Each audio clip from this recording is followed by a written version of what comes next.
if you have more concerns about long-term care costs, spending your money down. There are really excellent estate planning tools that you can put in your will for purposes of ensuring that you won't, or your spouse won't have to do a spend down in case long-term care is a concern. And frankly, depending on what your situation is, long-term care costs might be a much bigger concern to you than whether or not you're going to have to pay a state or federal estate tax. So this is why seeing an attorney is going to help guide you to make sure that your concerns are being answered, your goals will be met. So, and I do want to point out, even if you do have a taxable estate, you might not feel like you do. Look at the value of real property, especially in King County. You might have a home that is worth more than $2 million, and yet your liquidity is 500,000 or under $1 million. In that situation, and let's say you are older, you are a couple, you are concerned about long-term care costs, you might want to do estate planning that ensures that whomever is the surviving spouse of the two of you doesn't have to liquidate the home, doesn't have to move from the home just because they can't afford the home. If that's the case, what you're looking at is protecting money from, the real costs of long-term care. In order to do that, you are going to need a will. I just said earlier, a revocable living trust can be a great estate planning tool to avoid probate. But a revocable living trust in the state of Washington does not work to protect assets for your surviving spouse against having to be spent down for Medicaid long-term care. The only way to accomplish that is through your will. And you need to have a trust in your will. We call it a supplemental needs trust or an asset protection supplemental needs trust. But the mechanism for creating that trust has to be through your will, and it occurs upon the death of the first spouse. This will accomplish the following. Upon the death of the first spouse to die, their assets in a community property estate, typically 50%, will go into the special trust for the surviving spouse. Sometimes we can accomplish even 100% asset protection, but let's just stick with the 50%. Through the will, by creating this trust, asset protection supplemental needs trust, which has effect upon death through a probate, you can ensure that your spouse will never become impoverished, will never have to lose their assets or spend down their assets because of their need for long-term care.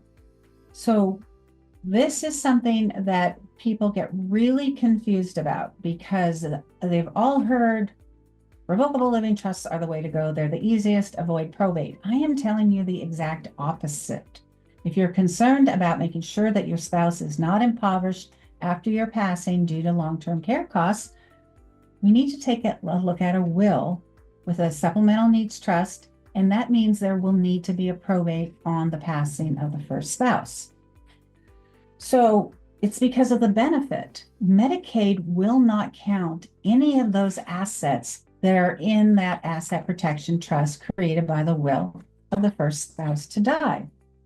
So what it does is it's almost like an insurance policy in that it ensures that if you leave your spouse, you will leave that person with money in a trust that never counts against them if they ever need to apply for Medicaid benefits. This type of planning doesn't say you must go get Medicaid. What it says is, do you want the Medicaid option available for you? In that event, then let's explore putting assets into the supplemental needs trust following the passing of the first spouse. See, one of the things that an elder law attorney works with all the time are people who are going through their later years and declining health and the need for care. So at ELG Estate Planning, we have Medicaid expertise. We help clients with this type of planning and filing the applications for Medicaid benefits, which means we understand Medicaid's rules. And we incorporate that into the estate planning documents that we do, depending on what the client's goals are, what their situation is.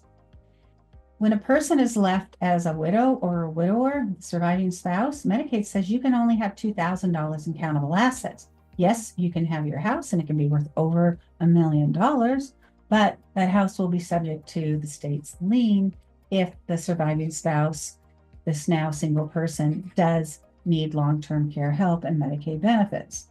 So the real beauty of a will with an asset protection trust is it is a way to make sure that your spouse will never be impoverished. And that is really something that is important to a lot of couples, that they know that they've provided for their spouse. That is one of the reasons that probate might be a really good idea. Let me just give you a really simple example so you can understand, because this is at a point where I usually get quite a few questions that say, how do I protect my spouse when I'm gone? Again, it's through a will. Can't do it through a probate. Can't do it through a revocable living trust. A will requires a probate. Let's just take an example.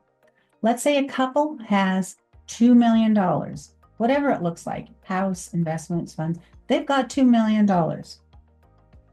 So in this example, let's say Sally and Steve. And Sally has advanced dementia.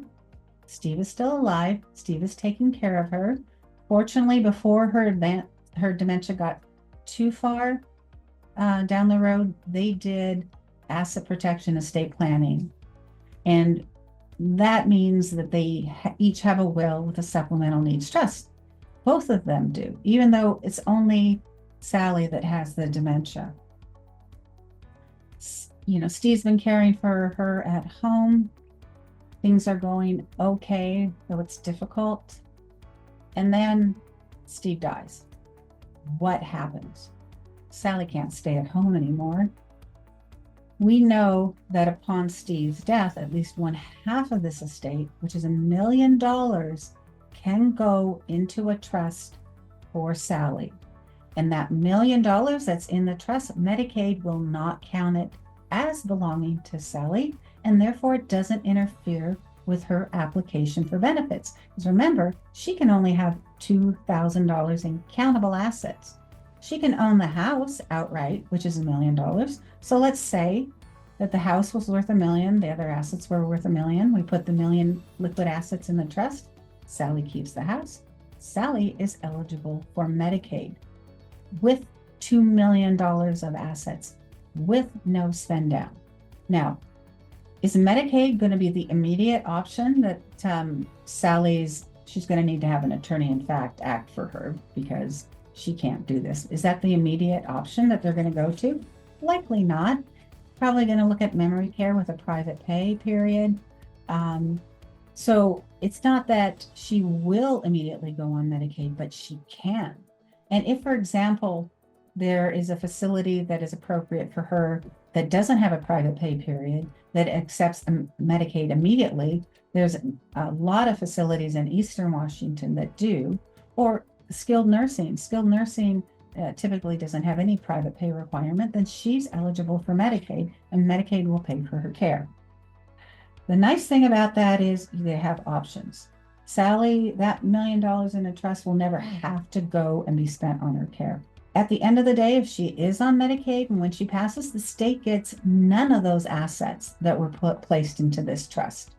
And so they will go on to Steve and Sally's kids, as they had hoped would happen.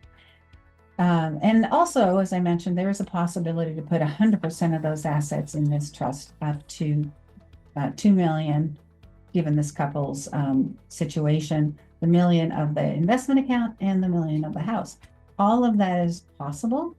So a lot of people don't understand that there are planning options that are very beneficial for couples who are concerned about long-term care costs. So that is what I'm going to talk to you about when it comes to trusts, wills, and what happens on death.